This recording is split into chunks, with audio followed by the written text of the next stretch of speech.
What else can you do to strengthen your immune system? Well, in some of my clips I talked about how you can massage, whether it be you massaging your children or your partners, or whether you're doing that on yourself, really stimulating the lung energy and your chest on both sides, which I've shown on previous clips.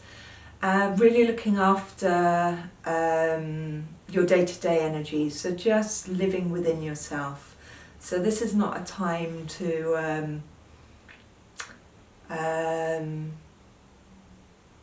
the candle at both ends. This is a time to resource oneself. Because the likelihood is within the next year you will get this virus. And that's not to scare you, because we're all going to get it in differing degrees, and some may not even know that they've had it too much. But the stronger that we can build our immune systems, and the stronger that we can build our correct constitutional strength, the less likely it's going to really knock us. And it's a strong virus, so the likelihood it will knock us to some degree. So I'm wearing shoes or socks. I'm keeping my feet warm. Feet being cold lose a lot of energy in the body.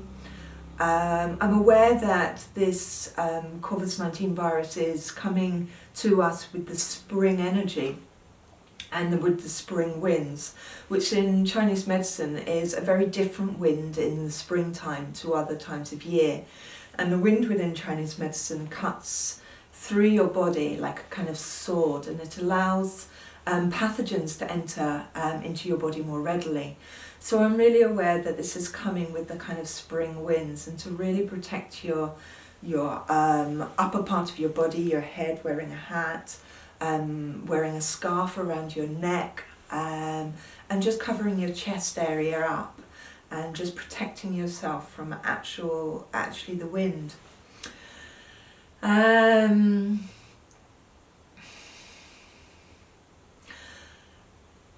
Now, when they were talking about what was happening in China, they were talking about how it was just the virus dysregulates the lungs, and it attacks the lungs, and it causes a lot of mucus on the lungs.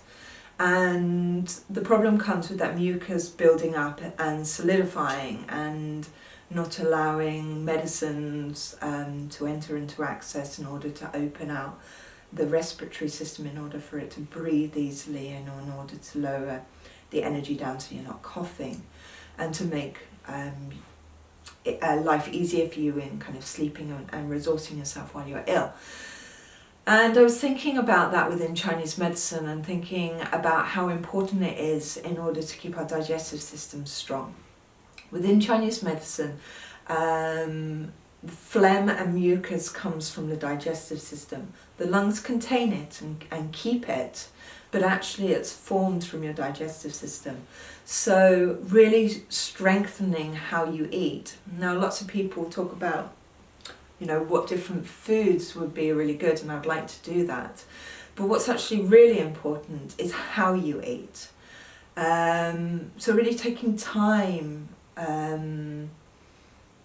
cooking and enjoying the process of nourishing your oneself by actually looking at the food that we've collected and been lucky enough to have, and really seeing that as a visual process before it even enters our body, and to kind of smell the food, and to really absorb nourishment, not just from our food but our preparation.